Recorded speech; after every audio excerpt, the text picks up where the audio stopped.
once you break that like chemical addiction, if you will, like what's the emotion on the other side of that, or the thought process on the other side of that, and then that a person has to address next? Well, there is this chemical brain part to it where, when you use a substance long enough, your brain adjusts to that substance to the point that you need the substance.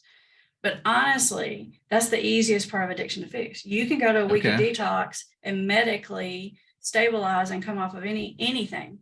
Any of it you can come off of in a week. You can detox. So that's really not what keeps people stuck. It's the psychology of the issue.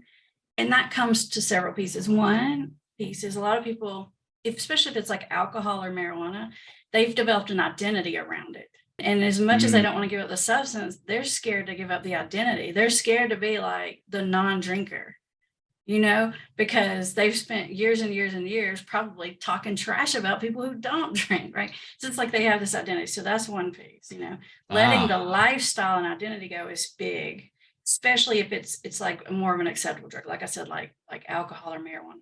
The other piece of the psychology that happens is routine habit. That's pretty basic. Most people can understand that.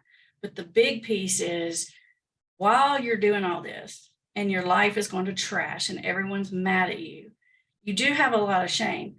But mostly what you do with that shame is you build a lot of self-pity and resentment in order to not feel your shame.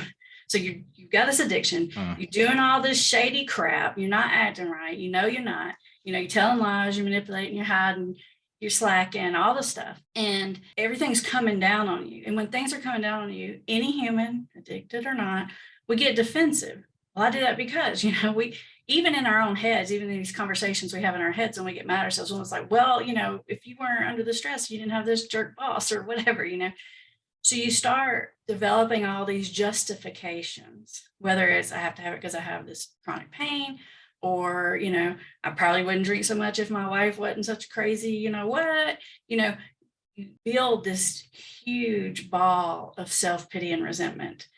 That's how I measure how addicted someone is. I don't even ask them how much they do because they're not even going to tell you the truth ever.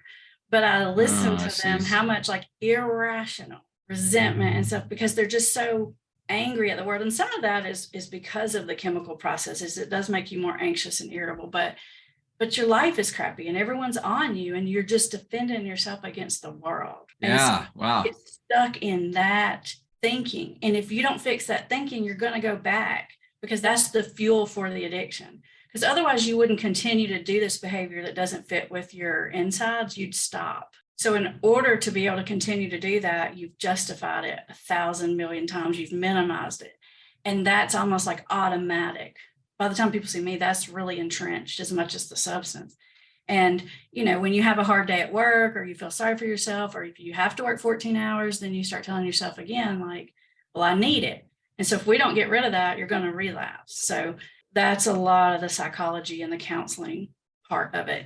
So getting rid of that, but also like helping people when you can make your behavior align with your values. So helping people identify what their values are and then helping them get their behavior to line up with that. You don't feel shameful. You like who you are. And neurochemically, when you like who you are, you're actually protected against addiction because of like brain chemicals and stuff. But you also have less need to run away from things, to use substances, to justify things because you like who you are. You don't have to have all that self-pity and resentment to guard against the shame anymore because you're proud of yourself. So it's about lining that stuff back up.